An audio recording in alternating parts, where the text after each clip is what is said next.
Welcome back to Hold the Phone YouTube. Here are our best bets for college basketball Saturday, February 21st. If your ass cheeks aren't on the couch, I don't know where you are, what you're doing. Apparently, we're time traveling to April 4th for the Final Four in Indianapolis today. Welcome in 1, 2, 3, 4 seeds. We appreciate each and every single one of you for tuning back into the best sports betting show here on YouTube. Like the video, like the video, like the video. Subscribe to the page. One hell of the staring down the barrel into March. The madness, it's in the air.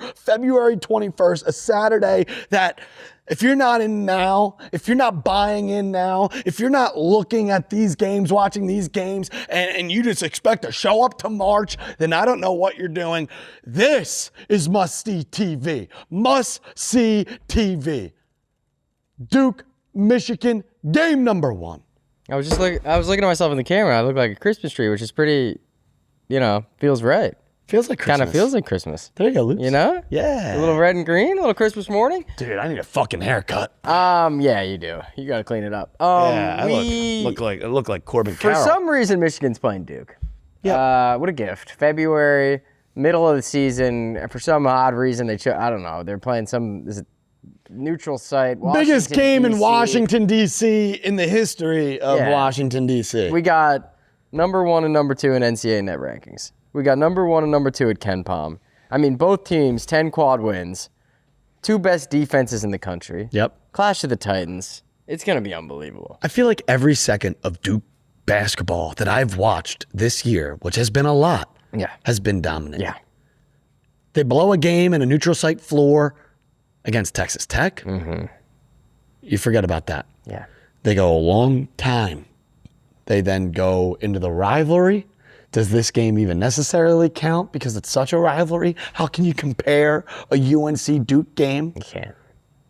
I watched that game from start to the very end. Yeah. Duke gets a big lead. Duke dominated. Dominates. As far as I'm concerned, Duke Blue Devils are 26-0 as of February 21st. Bro thinks they're Miami of Ohio. And I just think that there's something that John Shire and this Duke team, it just feels like this could finally be the year that they're due. Yeah.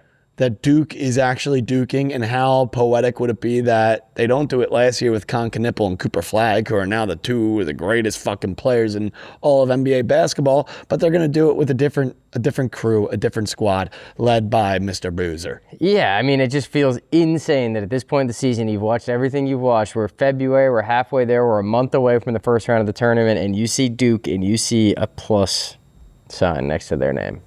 I know. And they're not even playing a road game. Neutral site. So I feel like the DNA. Yeah. The DNA is there. Mm. And that's what I can't get over. I can't put my head on the pillow at night when it's Duke and it's Michigan.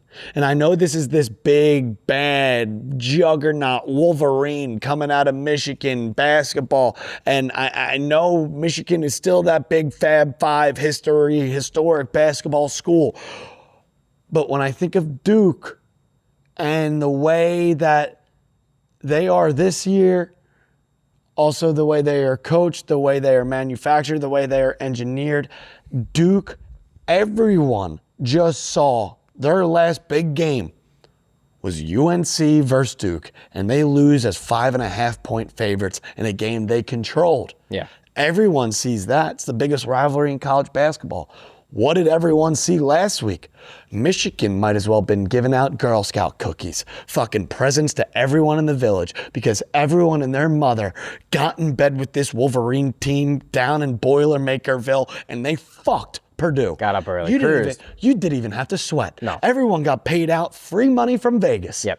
So when we have that recipe and that formula, I feel like I have no choice. I'm texting all my buddies. All I'm getting, Michigan, Michigan, Michigan, Michigan. Because why wouldn't they feel that way? Because they loved the Michigan. And it was great. Mm-hmm.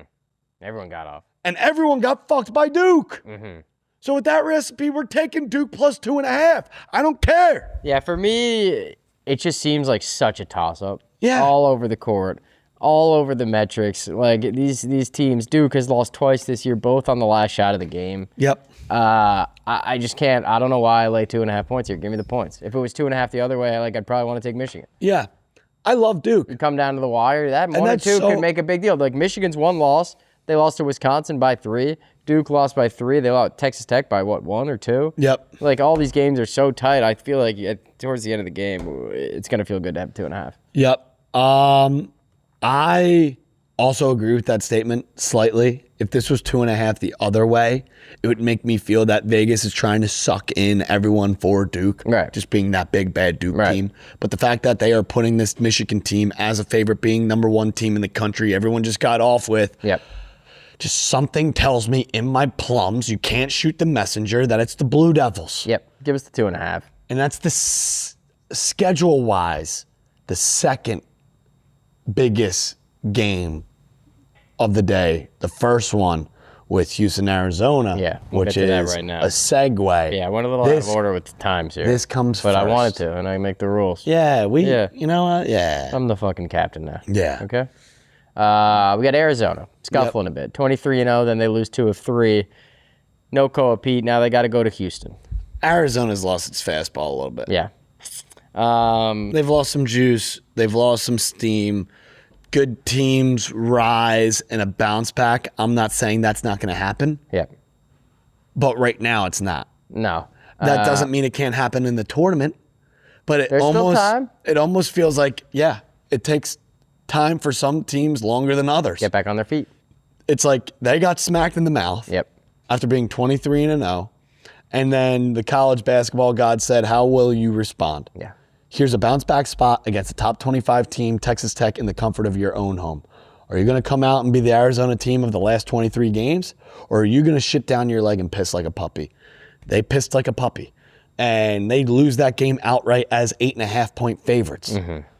They even get dragged into overtime. Yeah. And then you're like, okay, you got 5 minutes for the rest of your life, Arizona. Bounce back. This might not be this might not be the most beautiful win, but even an ugly win would have worked, and they don't. No. JT Toppin, RIP, blows out his Achilles or ACL now. He was one of the most dominant players in all of college basketball, leads that Texas Tech team into Tucson and beats Arizona.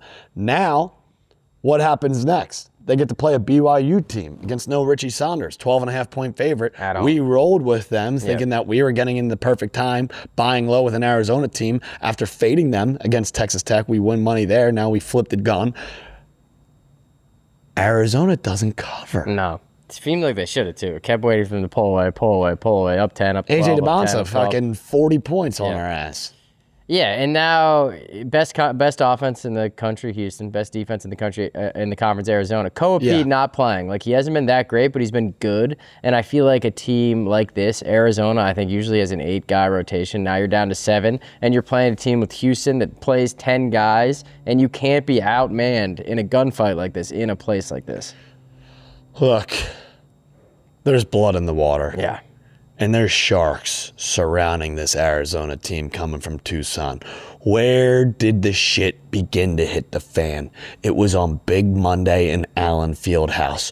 One of the toughest places to play in the country. One of the toughest environments in the country. Well, you know what's not too far from Allen Fieldhouse? The fucking Fertitta Center. And just in the nick of time, where Arizona is looking to clean things up and get back on their feet, this is the wrong place to do it. Yeah. Arizona, we have a problem. Yeah. Because no team makes it out alive. No team makes it out alive down there in Houston in the Fertitta Center. Because this isn't a normal Cougs team. This is an angry Cougs team. This is a hungry Cougs team. This is a Cougs team coming off an Iowa State loss, now coming back into the comfort of their own home, where they have not lost this season. 13-0 at home. Yeah. And now they're welcoming in the big, bad Arizona basketball team without their best player. And they're looking to bounce back, that being Houston. This is the perfect spot. It's 5.5 for a reason. We're going to take Houston. Yeah, and they don't just beat people at home. They trap you. They kill you. The refs are probably going to let them play the aggressive style they want to play. Also, Houston goes to Kansas on Tuesday. Win Saturday, lose Tuesday. fade them after they beat Arizona. Everybody hops on board, then they gotta go to Allen Fieldhouse, flip the script. I wish we could parlay that now. We'll take the Jayhawks Tuesday. All right, let's get to game number 3. On the weekends, I like to kick back and watch the big fight, and I'm hyped for this Saturday, the 21st, because the Barrios versus Garcia fight is so on. I'm going to feel like I'm right in Vegas with them, thanks to DAZN, the only place that you can watch. WBC champ Mario Barrios is going to be defending his title against Ryan Garcia, and I love a good underdog story. And even though Garcia is a powerhouse, he's never won a full world championship. Is this his moment? You're going to have to tune in and find out. Grab the pay-per-view at DAZN.com/promo. Use code Friday7 for $5 off if you're new, or get it free with the DAZN Ultimate Plan. I'm riding with Garcia on this one, February 21st. Don't miss it. We kind of blew our load earlier with the 2 best games, but this is in-state. Slate. Yeah, this is the biggest game of the day if you live in Tennessee. We were just down there in Nashville. They love their college ball down there. If you're down in Nashville, this is the game of the day. Yeah. Because you got a little, not too far down the road, Volunteers coming to Nashville to play Vanderbilt on that elevated floor, one of the most interesting, tricky places to play in all for a coach. College basketball. Tennessee plus 2.5.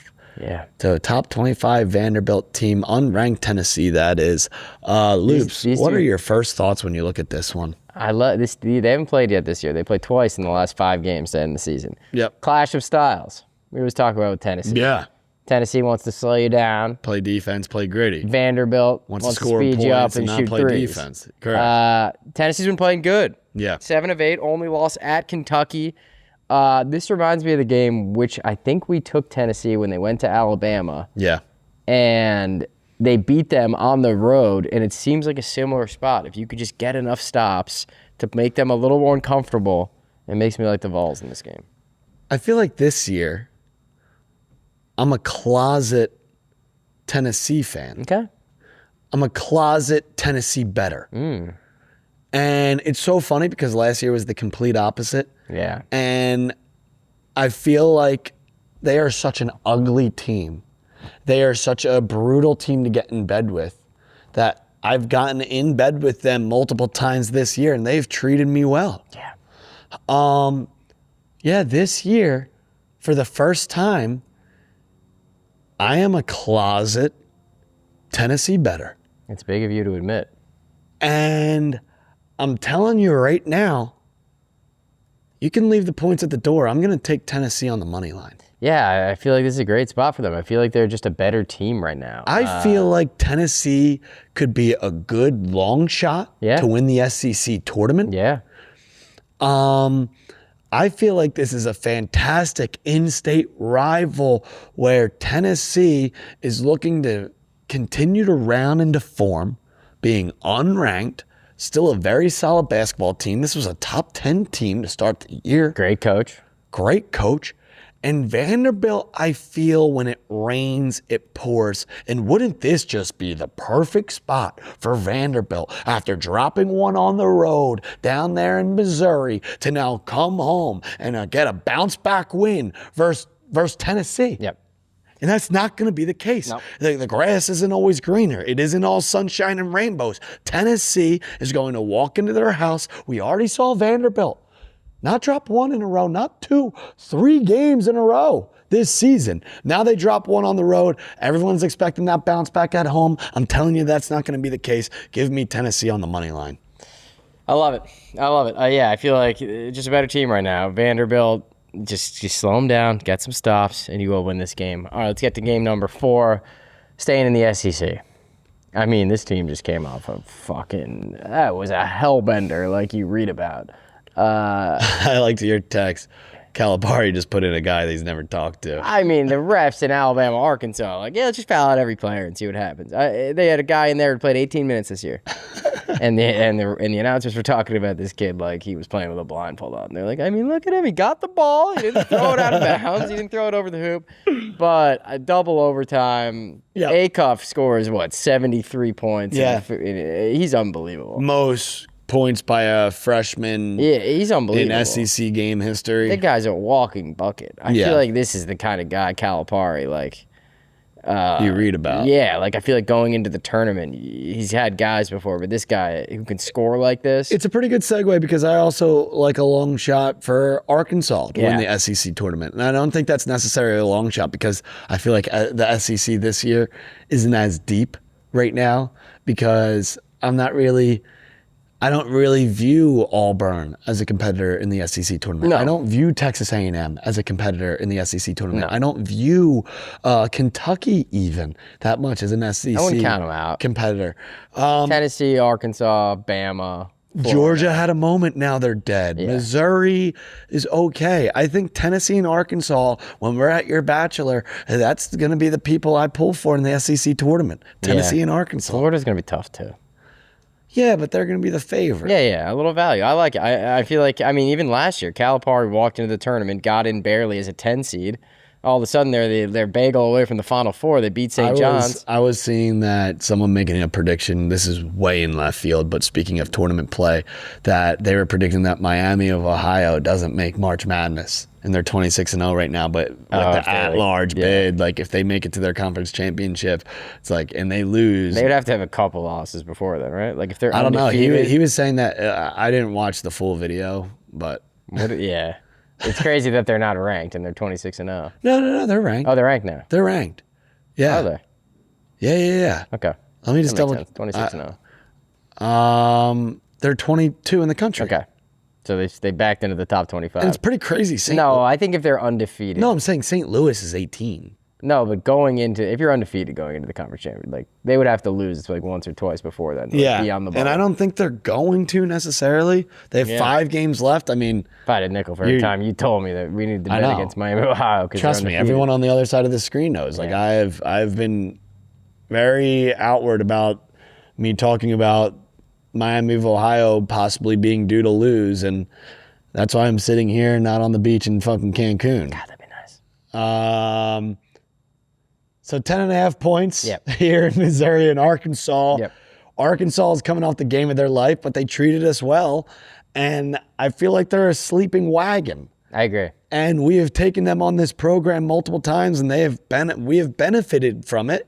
Give us Arkansas minus 10.5. Yeah, I feel like if this team... This is a massive number versus a very good Missouri team. So it's like we're just going to close our eyes and squeeze our sack. If this team can just put up a little bit of fight on defense, they are such a handful to deal with on offense, Arkansas. Like, if they could just mix in a couple stops. But, I mean, this Missouri team, their last big road game, Alabama, they lose 90-64. Like, I feel like Arkansas could be one. Missouri's a big at-home merchant. Yeah. I mean, a 10.5 point spread for a team coming off a, triple overtime, 120 Yeah, games it's the only thing that scares you, and they only played about 6 guys. is kind of scary. Yeah. So, but we're going to trust in Vegas, and we're going to continue to ride Calipari and woo pig. Take us to the promised Give land. us Arkansas minus 10.5. All right, last game. I think this will be the last game of the night on Saturday. We're also going to talk about the last game of the night. Yeah. That's what I'm saying. Oh, nice. I got this, dude. Don't worry. Last game of the night, You're the 10:30 captain. Eastern. Iowa State going to BYU. BYU, obviously, without Richie Saunders now. Heart and soul, but that's okay. They go into Arizona. They put up a fight. They put up a fight. Your boy scores, 40? Yeah. AJ DeBonsa. Iowa State coming off the huge Huge emotional Houston win. win. I mean, the catch and shoot in the 3. They're losing that the entire corner. second half. Yeah. And then I don't covered plus 2.5. 7 minutes left. I think they scored 2 points the rest of the way. What was that final score? 70-67. They lost by 3. Yeah. I have 2.5 for Offensive Houston. rebound on the free throw. That was not fair. And was not chill. But Iowa State, I feel like this could be a fade spot, a letdown spot. They're 3-3 on the road this year. Like, their metrics, when you look at them at home and on the road, are just as out of whack as anybody in the country. And I would view when Arizona was at its peak a better basketball team than Iowa State. That's not crazy to say. Yeah. And Arizona goes into BYU, and it was very hard for them to walk out of there with a win. Yep. And the fact that they win that game by a couple points, I don't necessarily see Iowa State winning by more, if they do, than that 3.5 point spread that we're staring down the barrel of. So with that being said, if this is a down to the wire, you're around that 2 to 3 to 4 to 5 point territory in that final minute. Yeah. Who says we can't cover this 3.5 or BYU win outright? Yeah, I think it's been such a roller coaster for this Mormon team, and I feel like this Mormonville at 7:30 Pacific time out west is not going to be an easy place to play, especially coming off that emotional win at home versus Houston. These kids are on top of the world right now. Now they have to go to BYU, a team who is fighting tooth and nail, crawling, trying to stay inside that top 25. Yep. And I feel like this time of year, I love to take the Clones at home, and I like to fade them on the road. Like, they're 3 wins in conference on the road: Oklahoma State, Kansas State, and Baylor. 3, not great. No, nothing. And then their last 3 and that Baylor game was sketchy. The last 3 games, Houston at home, they win. Kansas at home, they win. They blow them out. And then at TCU, they lose. Yeah. Like, that's a pretty good representation of what they've been this season. Give us BYU. At home to end the night. Give us the points. Maybe give us the money line. Stay tuned. Tennessee money line, BYU money line, Duke money line. 3 dogs. 3 dogs barking on a Saturday. If we hit this, we will remember February 21st for the rest of our lives. Merry Christmas. And a Happy New Year. We appreciate each and every single one of you bastards for tuning back into the best sports betting show here on YouTube. We thank you. We appreciate you. Go have yourself a Saturday. And as always, we'll see you on the other side.